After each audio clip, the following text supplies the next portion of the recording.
Assalamu alaikum dear students, welcome to your online class of the Be International Public School and College, Mansehra. This is your teacher Saida Kainat Fatma. In this video, this is your lecture number 2, and in this video you are going to watch figure of speech. In this video we will cover figure of speech. Dear student, figure of speech is very important for every English learner as these figure of speech form very basics of good writing and conversation skills. So, when we were covering figure of speech, a very basic question arises in our mind that what is actually a figure of speech? So, the definition of figure of speech is that figure of speech is a word or phrase using figurative language, a language that has other meaning than its normal definition. A figure of speech is a phrase or word having different meanings than its literal meaning. When we have a word and its actual meaning is different from the meaning we are seeing or its surface meaning, it is called a figure of speech. Students, we use figure of speech in our daily conversation. We use figure of speech in writing and discussion. So figure of speech is very important in English or in any language because figure of speech make our language beautiful and decorative. It make our language more vivid. The next question which arises in our mind that how many figure of speech are in English? So the answer is there are above 100 figure of speech, out of which there are 20 figure of speech which are very important. And in this video we will cover some important figure of speech, that is simile, metaphor, personification, hyperbole, pun, alliteration, imagery and oxymoron. This is your part first of the lecture, and inshallah we will upload part 2 very soon. In this part 1 video you will only read simile, metaphor and personification. So let's come to simile first. What is a simile?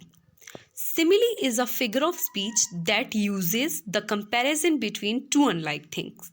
When we compare two unlike things with each other, it is called a simile.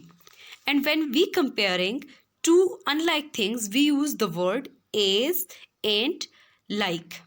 We have to use the word as and like. For example, in our normal or daily conversation, sometimes we say that she is as pretty as moon. Now we compare a girl with a moon with the word as. So this is a simile because moon and the girl is different from each other. We are comparing two different things with each other, a moon and a girl, but they have something common. And what is common in them?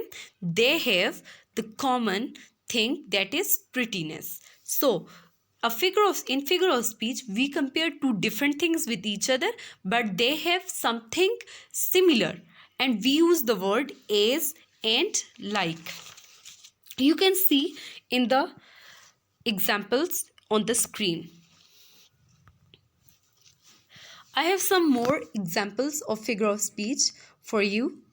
For example, in this picture you can see that here are two things that can be compared. A girl, she has blue eyes, bright smile, and on the other side you can see the sun, round, yellow and bright. Now the sun and the girl are different.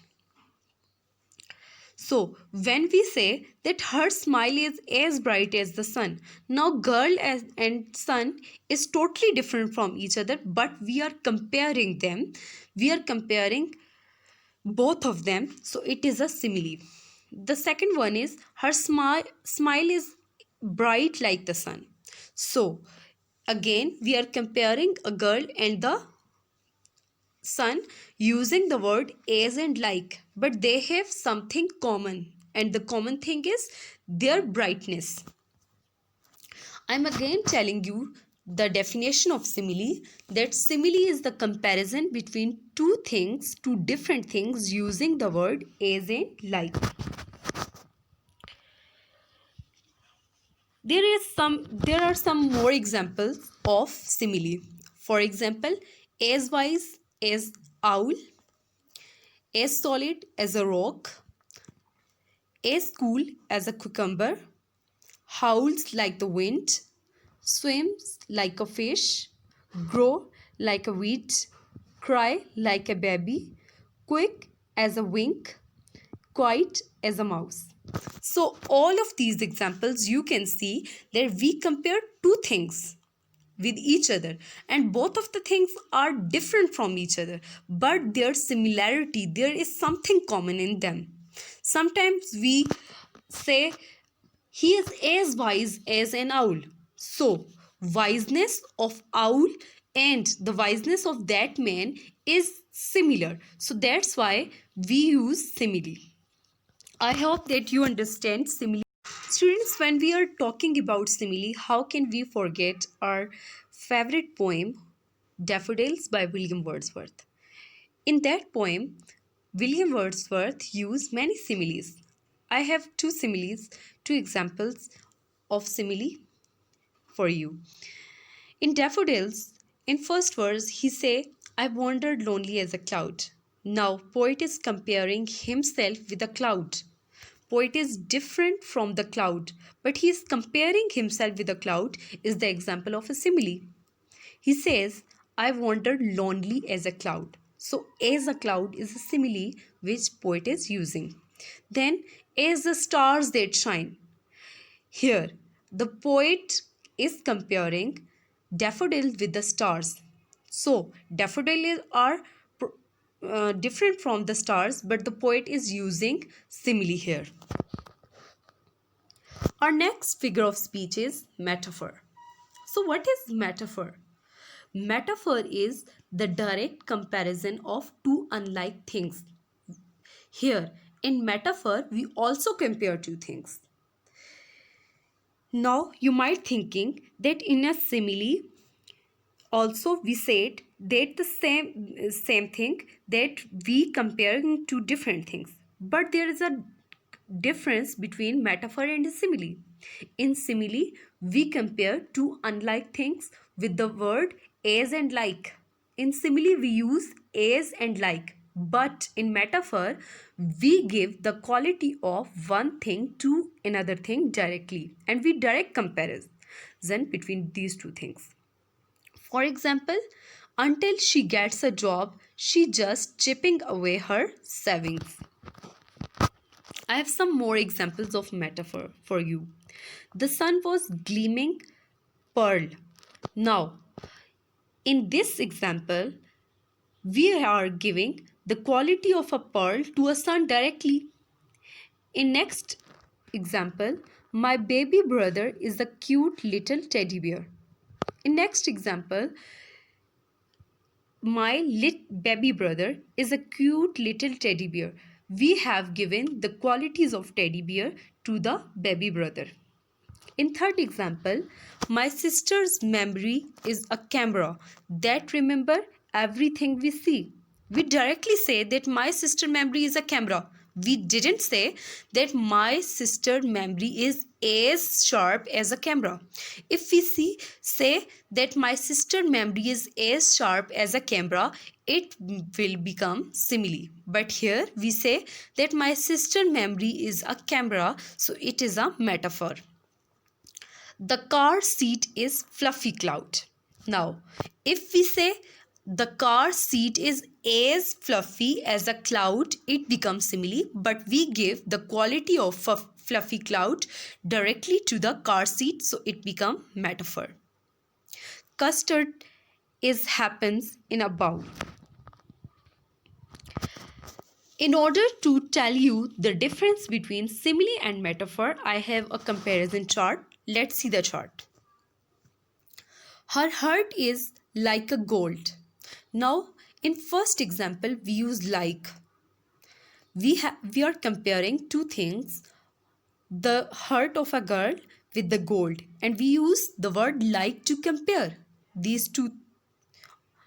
But in second example, we directly say that her heart is a gold.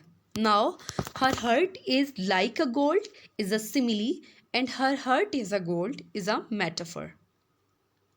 Let's see the second example. The world is like a stage.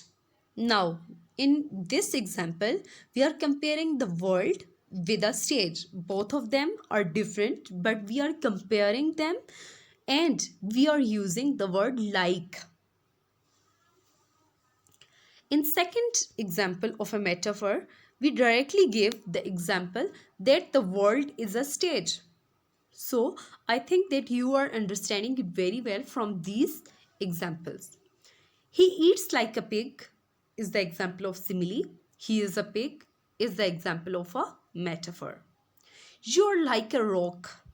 So, in metaphor, we will say you are a rock. Your eyes are like sunshine. In metaphor, we will say you are my sunshine. Poor as dirt. Sea of saint. The third figure of speech is personification. So what is personification? As its name is telling us, when something is personified, personification is when you give human qualities and human characteristics to an object, animal, idea, or inanimate object. Any human quality, when we give any human quality to non-human things, it becomes personification. For example, in our daily conversation, we sometimes said that today weather is very sad. Now, sadness is the quality of human being. How can be a weather sad? But we usually use this example. So, weather is very sad is the example of personification. Here are some more example of personification. The car danced across the icy road. How can the car dance? Dancing is also the quality of human being. But here in this sentence, we are giving the quality of human being to the to dance. Quality of human being to the car. So it becomes personification. The angry clouds marched across the sky. How can be the clouds angry? Anger is the quality of human being. So here also we are giving the quality of human being anger and march to the clouds, so it becomes personification. The stars in the clear night sky winked at me. So winked is also the quality of human beings. Here we have giving it night sky. The tulips nodded their heads. How can tulips nod their heads in real life? But here we are giving the quality of nodding to the tulips. The tulips nodded their heads in the breeze. So these were the examples of personification. Here I have some more examples for you. The leaves danced their way through the lawn. How can the leaves dance? Dancing is the quality of human being. So here leaves were personified and we say their leaves are dancing. The moon was resting in the midnight sky. Resting is also the quality of human beings. So here we are giving the quality of human being to moon. This is the example of personification. The leaves dance on the wind. The angry soul was visible. My heart was competing with my head. These are the qualities of human beings. In these examples, we are giving the qualities of human being to non-human things. So it is a personification. So student, that was today's topic. I think that you understand it very well. Your homework is to write at least 10 examples of metaphor, simile and personification. Thank you very much listening me.